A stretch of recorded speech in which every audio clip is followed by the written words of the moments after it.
તો આવી રીતે ગંગા અને વસુઓની વચ્ચે જે ડીલ ફાઇનલ થઈ અને બંને આવ્યા પૃથ્વી ઉપર, અને ગંગાજી જ્યારે આ પૃથ્વી ઉપર ઉપસ્થિત થયા ત્યારે પ્રતીપ નામના જે રાજા છે એ હરિદ્વારની અંદર જપ કરતા બેઠા હતા. અને જપ કરતા હતા, આંખ બંધ હતી, ધ્યાનપૂર્વક જપ ચાલી રહ્યા હતા. એમાં આ જે ગંગા છે એ આવી અને મહારાજ પ્રતીપની જાંગ ઉપર બેસી ગઈ.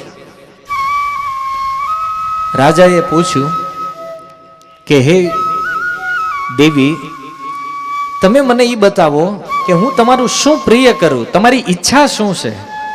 કારણ કે કોઈ સ્ત્રી કોઈ પુરુષની જાંગ ઉપર આવીને બેસે એનો અર્થ છે એના મનમાં કંઈક ઈચ્છા છે.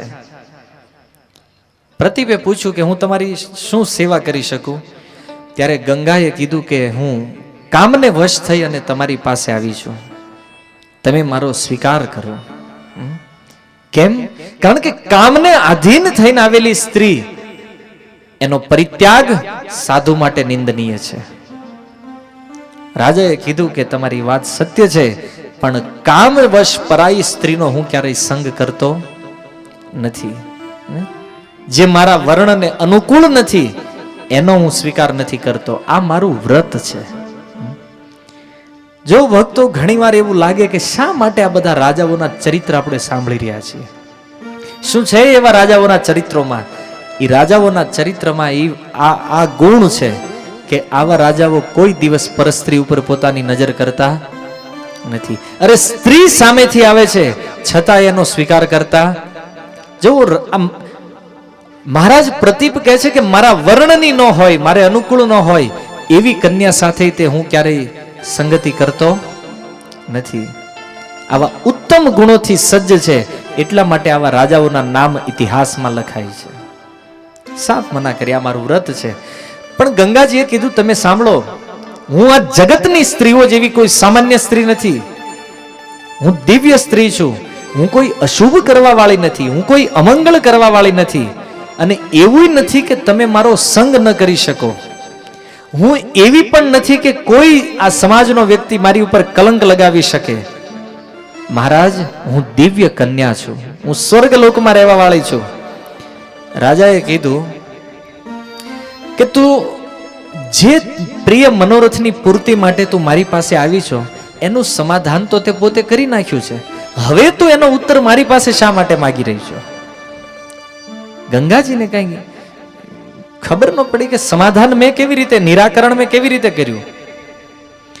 ત્યારે રાજા પ્રતીપ કહે છે કે તું મારી જમણી જાંઘ ઉપર આવીને બેઠી છો. શાસ્ત્ર અનુસાર જમણી જાંઘનું જે સ્થાન છે એની ઉપર 3 વ્યક્તિ બેસી શકે. યા તો પોતાનો પુત્ર બેસી શકે, પુત્રને હંમેશા જમણી જાંઘ ઉપર બેસાડવો જોઈએ. યા તો પુત્રી બેસી શકે, કન્યા જે છે આપણી એ પિતાની જમણી જાંઘ ઉપર બેસી શકે.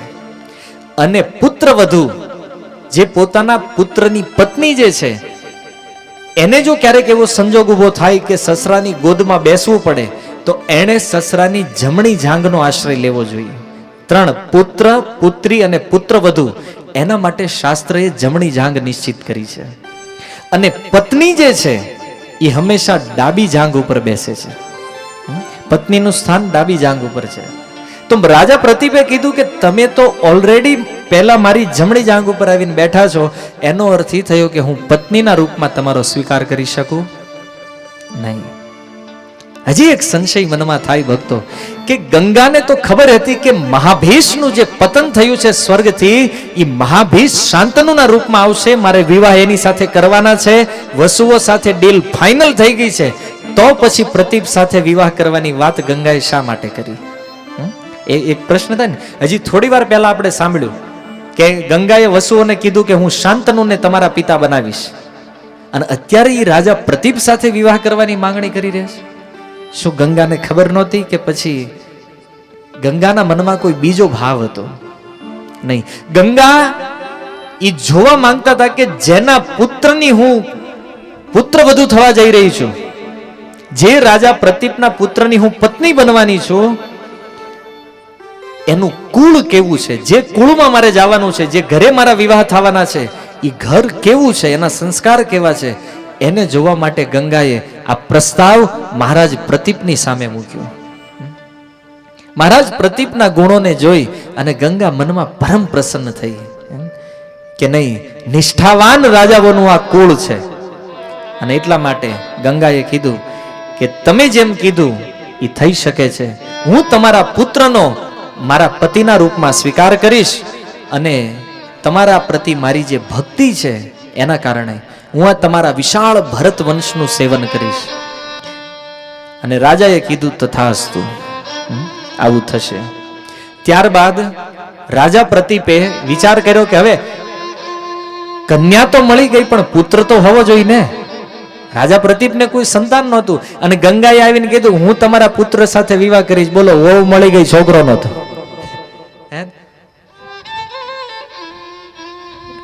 ઇતિહાસ છે ભારત વર્ષનો.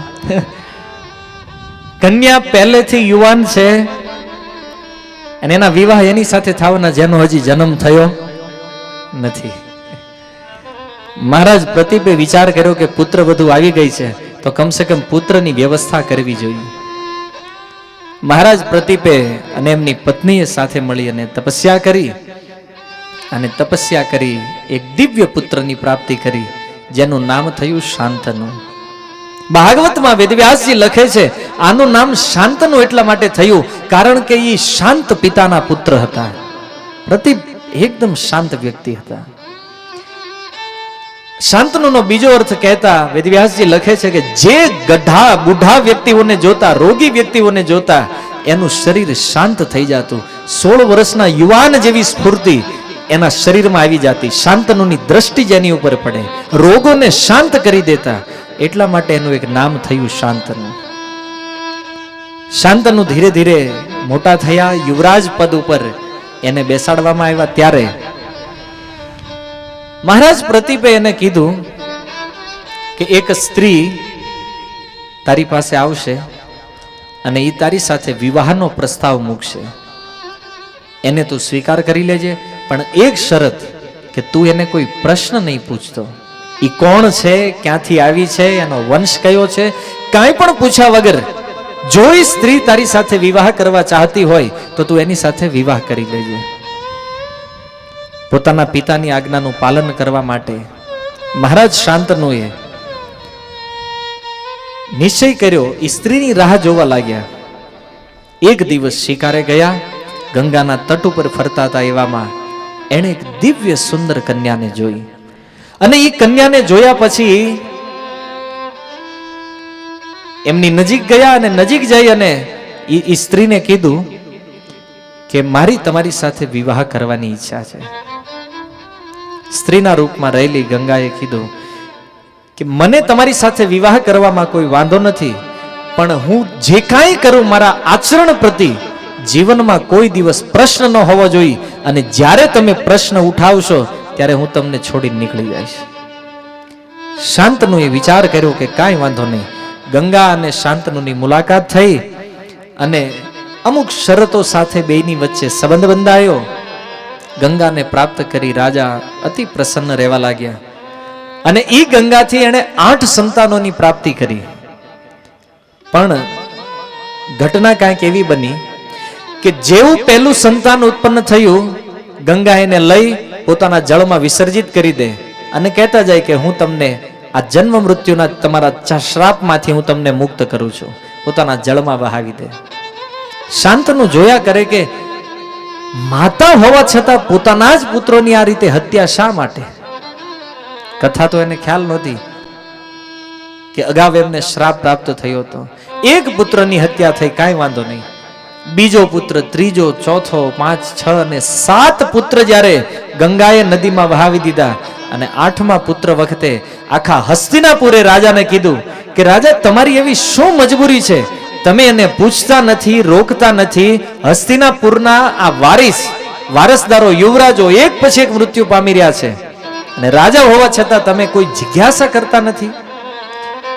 રાજાએ મનમાં નિશ્ચય કર્યો કે આ વખતે ભલે ગમે એ થઈ જાય પણ નિશ્ચિત હું ગંગાને પૂછીને રહીશ. રાજા શાંતનુ એની પાછળ ગયા અને ગંગાને પૂછ્યું કે તું આવું શા માટે કરી રહી છો? કોણ છો તું? અને ત્યારે ગંગાએ પોતાનો ઇતિહાસ મહારાજ શાંતનુની સામે પ્રસ્તુત કર્યો કે મહારાજ, તમે ઇક્ષ્વાકુ કુળના રાજા મહાભૈષ છો. બ્રહ્માજીના શ્રાપથી તમે શાંતનુના શરીરમાં આવ્યા છો. હું ગંગા છું. આપણને શ્રાપ પ્રાપ્ત થયો છે. રાજા શાંતનુ કે એ વાત ઠીક છે, પણ આ સંતાનોની હત્યા શા માટે?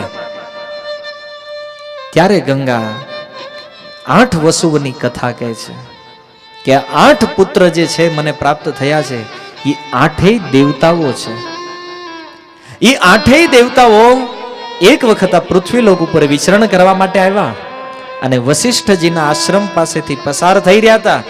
એવામાં એ વસુની જે પત્ની હતી એમાંથી એક સ્ત્રીએ કીધું એના પતિને કે આ વશિષ્ઠજીના આશ્રમમાં ગાય બહુ સુંદર છે. કપિલા નામની ગાય હતી. એનું દૂધ કોઈ પીવે તો એને 10,000 વર્ષનું આયુષ્ય પ્રાપ્ત થાય. એક વખત દૂધ પીવે 10,000 વર્ષ મળે. સ્ત્રીએ કીધું કે એક કામ કરો ને, આ ગાય તમે લઈ લો ને, કારણ કે મારી એક સખી, એક સહેલી આ પૃથ્વીલોક ઉપર રહે છે અને મારી ઈચ્છા છે કે આ ગાયનું દૂધ હું એને આપું, જેના કારણે આ પૃથ્વી ઉપર હંમેશા માટે યુવાન રહી શકે. સ્વર્ગમાં રહેવા વાળી હું તો યુવાન છું, પણ એ પૃથ્વીલોકમાં રહે છે, એ જલ્દી ગરડી થશે. એટલે જો એ આનું દૂધ પી લે તો અમે બે યુવાન રહી અને સાથે રહી શકીએ. ઓલા નહીં તે કઈ ખબર નહીં હોય. પત્નીએ કીધું લેતા આવો. તે આઈ કે તો હારું ઉઠાવો. ઓલા જે 7 વસુઓ હતા, અરે બીજા એને કીધું કે મારી પત્નીની ઈચ્છા છે આ ગાય લેવાની, તો તમે સપોર્ટ કરશો? ઓલા કે વાંધો નહીં, ઉઠાવો. ગાય લઈને 8 વસુઓ ભાગ્યા ત્યાંથી. પણ વશિષ્ઠજી જ્યારે આવ્યા આશ્રમમાં, ગાયને જોઈ નહીં તો વશિષ્ઠજીએ પૂછ્યું કોઈને, અહીંયા ગાય? તો કે હતી તો ખરી, હમણાં પણ ખબર નથી ક્યાં ગઈ. વશિષ્ઠજીએ પોતાની યોગ સમાધિ દ્વારા જોયું તો 8 વસુઓએ ગાયની ચોરી કરી હતી. વશિષ્ઠજીએ ત્યાં જ ઉભા ઉભા શ્રાપ આપી દીધો કે 8 દેવતાઓ હોવા છતાં સામાન્ય મનુષ્ય જેવું કર્મ કરે છે, માટે હું શ્રાપ આપું છું કે આ પૃથ્વીલોક ઉપર જઈ અને મનુષ્ય યોનિને ગ્રહણ કરે. વશિષ્ઠજીનો શ્રાપ મળ્યો અને આ લોકોને ખબર પડી કે વશિષ્ઠજીએ શ્રાપ આપ્યો છે. તરત જ આવ્યા વશિષ્ઠજીના આશ્રમમાં, ચરણમાં પડીને ક્ષમા યાચના કરે, પ્રભુ માફ કરી દો, ક્ષમા કરી દો, અમારી ભૂલ થઈ ગઈ, અમે તમારી ગાય ચોરી ગયા. વશિષ્ઠજીએ કીધું કે ભૂલ તમે કરી છે, પણ તમારે મનુષ્ય શરીર લેવા પડશે, કારણ કે તમે મારા શ્રાપથી મુક્ત નહીં થઈ શકો. કમસે કમ તમે 7 જે છો, તમે ખાલી સપોર્ટ કર્યો તો, એટલે તમને હું કહું છું કે તમે 7 એક વર્ષમાં મુક્ત થઈ જશો.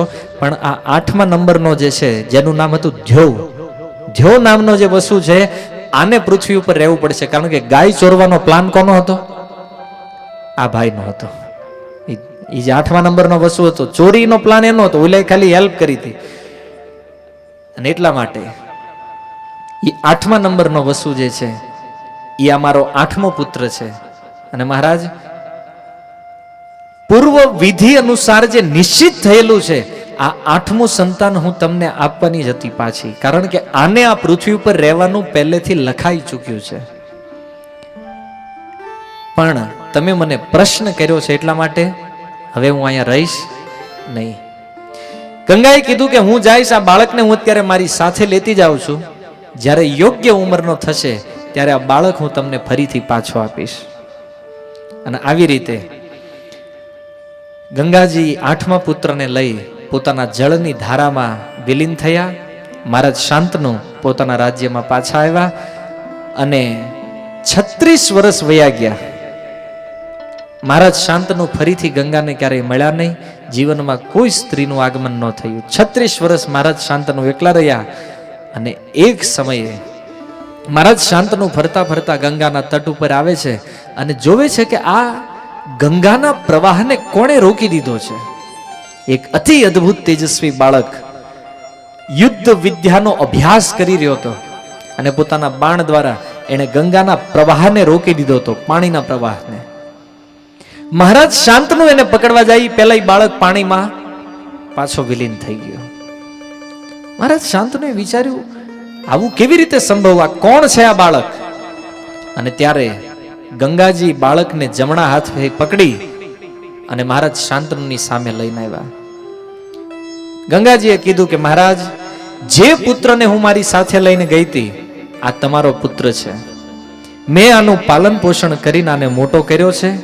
હવે આને તમે ગ્રહણ કરો, તમારા ઘરે લઈ જાઓ. અને એના ગુણ બતાવતા ગંગા કહે છે કે આ જે તમારો પુત્ર છે, એણે વશિષ્ઠથી 6 અંગો સહિત વેદોનું અધ્યયન કર્યું છે, અસ્ત્ર વિદ્યામાં પંડિત છે, મહાન ધનુર્ધર છે, યુદ્ધમાં દેવતાઓના રાજા ઇન્દ્રની સમાન છે. દેવતા અને અસુરોય તે હંમેશાનું સન્માન કરશે. શુક્રાચાર્યની જેમ નીતિને જાણવા વાળો છે, બૃહસ્પતિની જેમ શાસ્ત્રનો જાણકાર છે, અને પરશુરામ જે અસ્ત્ર વિદ્યાને જાણે છે, એ બધી વિદ્યાઓનો આ જાણકાર છે. રાજધર્મ અને અર્થશાસ્ત્રનો મહાપંડિત છે. આને તમે લેતા જાઓ, કારણ કે આની જેવો વીર વ્યક્તિ આ પૃથ્વી ઉપર અત્યારે બીજો કોઈ નથી. આનું નામ મેં દેવવ્રત રાખ્યું છે. અને આવી રીતે મહારાજ શાંતનુ એ પુત્રને લઈ અને હસ્તિનાપુરની અંદર આવ્યા. હૃદયમાં પરમ પ્રસન્ન હતા પોતાના પુત્રને પ્રાપ્ત કરીને. યુવરાજ પદ ઉપર એને સ્થાપિત કર્યા. પોતાના આચરણથી એણે આખા રાષ્ટ્રને સંતુષ્ટ કરી લીધું. અને આવા ગુણવાન પુત્રને પ્રાપ્ત કરી રાજાએ 4 વર્ષ વિતાવી દીધા. 4 વર્ષ વીત્યા થયા. એક વખત યમુનાજીનો જે પટ હતો, એ યમુનાજીના જંગલોની નજીક મહારાજ શાંતનું વિચરણ કરતા હતા. ત્યારે એમણે એક દિવ્ય સુગંધનો અનુભવ કર્યો. અને એ જેવી સુગંધ, મહારાજ શાંતનો વિચાર કર્યો કે આવી સુગંધ મેં આજ સુધી જીવનમાં ક્યારેય જોઈ નથી. ક્યારેય આવી સુગંધનો અનુભવ, આ કોઈ દિવ્ય સુગંધ છે. અને એ સુગંધનું ઉદ્ગમ સ્થાન શોધતા શોધતા મહારાજ શાંતનું જે છે, એ જ્યારે ઉદ્ગમ સ્થાનની પાસે પહોંચ્યા ત્યારે એણે જોયું કે આ તો એક સ્વરૂપવાન કન્યા છે. એક એવી સ્ત્રી જેના શરીરમાંથી કમળ પુષ્પની સુગંધ નીકળતી હતી. મહારાજ શાંતનુએ એને કીધું કે મારી ઈચ્છા છે તારી સાથે વિવાહ કરવાની. એ સ્ત્રીએ કીધું કે હું એકલી નથી, હું મારા પિતાના આશ્રયમાં રહું છું. એટલા માટે તમારે જો મારી સાથે વિવાહ કરવા હોય તો તમે મારા પિતા પાસે જાઓ. પિતા પાસે જઈ અને તમે રજા લ્યો, અને જો મારા પિતા હા પાડે તો તમે મારી સાથે વિવાહ કરી શકો છો. મહારાજ શાંતનુ એ કન્યાના જે પિતા હતા નિષાદ રાજ, એની પાસે ગયા. નિષાદ રાજને જઈને કીધું કે તમારી કન્યા સાથે મારે વિવાહ કરવા છે. નિષાદ રાજે કીધું કે મને કોઈ વાંધો નથી, પણ મારી એક શરત છે કે જો તમે આ કન્યા સાથે વિવાહ કરવા ચાહતા હોવ તો આ કન્યાથી જે પુત્ર ઉત્પન્ન થાય એ પુત્ર હસ્તિનાપુરનો રાજા થશે. શાંતનુએ વિચાર કર્યો કે મારો પ્રથમ પુત્ર દેવવ્રત છે, અને દેવવ્રતનો અધિકાર કોઈ બીજું છીનવી લે, રાજા કે આ મને મંજૂર નથી. અને એટલા માટે રાજાએ એ પ્રસ્તાવનો અસ્વીકાર કર્યો. હસ્તિનાપુરની અંદર પાછા ફર્યા. હસ્તિનાપુરની અંદર પાછા ફરી અને મહારાજ શાંતનુ દિન પ્રતિદિન ઉદાસ રહેવા માંડ્યા. દેવવ્રતે આ જોયું કે નિશ્ચિત મારા પિતાને કંઈક તકલીફ છે, કંઈક પ્રોબ્લેમ છે, પણ દેવવ્રત એ પિતાની સમસ્યાને સમજી શક્યા નહીં. એણે એના જે સારથી હતા રથના, એને પૂછ્યું કે પિતાને તું એવી કઈ જગ્યાએ લઈ ગયો તો કે એ આવ્યા પછી હંમેશા ઉદાસ રહે છે? એ સારથીએ કીધું કે યમુનાના તટમાં નજીકમાં નિષાદ રાજની એક કન્યા છે, જે કન્યા સાથે તમારા પિતા વિવાહ કરવા ચાહે છે. દેવવ્રત વિચાર કરે છે તો આમાં અડચણ શું છે? એ દેવવ્રત પોતાના સારથીને લઈ એ નિષાદોના રાજા પાસે ગયા. અને નિષાદોના રાજા પાસે જઈ અને એને કીધું કે તમે શા માટે તમારી કન્યાના વિવાહ મારા પિતા સાથે નથી કરતા? વિચાર કરો, એક પુત્ર પોતાના પિતાના સુખ માટે, એના માટે કન્યા લેવા જઈ રહ્યો છે. ભીષ્મને આવેલા જોયા એટલે નિષાદ થોડાક ડરી ગયા, પણ છતાં હિંમત રાખીને એને કીધું કે અહીંયા કદાચ મારું કામ થઈ જાય. નિષાદોના એ રાજાને કીધું કે તમે કન્યા આપો. નિષાદ રાજે કીધું કે મારી શરત એ છે કે આ કન્યાથી જે પુત્ર ઉત્પન્ન થશે એ હસ્તિનાપુરનો રાજા થશે. દેવવ્રત કે મંજૂર? નિષાદને થયું કે પહેલું બ્રહ્માસ્ત્ર આપણું હાલી ગયું છે, એટલે બીજું તે હારવાર મારી દઉં. એને લોભી વ્યક્તિ જે હોય એને તમે થોડુંક કંઈક આપો એટલે એ વધારે લેવાની લાલસા કરે. એમ નિષાદ રાજને થયું કે આ કન્યાનો પુત્ર રાજા બનશે એ તો મેં ફિક્સ કરી લીધું, પણ એનો જ વંશ હંમેશા માટે રાજગાદી ઉપર ટકેલો રહે એના માટે બીજું વરદાન માગી લઉં. ધીમેથી એણે કીધું કે યુવરાજ, હજી એક તકલીફ એ છે કે તમે એ પ્રતિજ્ઞા તો લઈ લીધી કે ચાલો આ જે કન્યા છે એનો પુત્ર રાજા થશે, પણ તમે આ વાતનો સ્વીકાર કરો છો, હું આ વાતનો સ્વીકાર કરું છું, પણ તમારા જે પુત્રો થશે એ આ સત્યવતીના પુત્રોને રાજા બનવા દેશે? કારણ કે તમે જ્યારે વિવાહ કરશો, તમારા જ્યારે પુત્રો થશે ત્યારે સત્યવતીના પુત્રોને હસ્તિનાપુરની ગાદી ઉપરથી ઉઠાડી મૂકવામાં આવશે. અને એ સમયે દેવવ્રતે જે પ્રતિજ્ઞા કરી છે, જેટલા લોકો ત્યાં ઉપસ્થિત હતા બધા સાંભળી રહ્યા છે. અને એ દેવવ્રતે કીધું કે સાંભળો, દસેય દિશાઓની અંદર રહેવા વાળા જેટલા જીવ મને સાંભળી રહ્યા છે, સ્વર્ગની અંદર ઉપર રહેવાળા દેવતાઓ જે મને સાંભળી રહ્યા છે, જેના થકી મારો જન્મ થયો છે એ મારી માતા ગંગાને હું વિનંતી કરું છું કે અહીંયા પ્રગટ થાય. અને આટલું બોલતાની સાથે ગંગાજી ત્યાં પ્રગટ થયા અને પ્રગટ થઈ ગંગાજળને હાથમાં લઈ અને દેવવ્રત પ્રતિજ્ઞા કરે છે કે જીવનની અંદર જો હું ક્યારેય અસત્ય ન બોલ્યો હોય, લાલસા ક્યારેય મારા મનની અંદર પ્રસ્થાપિત ન થઈ હોય, તો શાંતનુ પુત્ર દેવવ્રત હું પ્રતિજ્ઞા કરું છું કે આજીવન અખંડ બ્રહ્મચર્ય વ્રતનું હું પાલન કરીશ. પોતાના પિતા માટે આવી અખંડ પ્રતિજ્ઞા જોઈ આકાશમાં સ્વર્ગમાંથી દેવતાઓ એની ઉપર પુષ્પની વૃષ્ટિ કરવા માંડ્યા.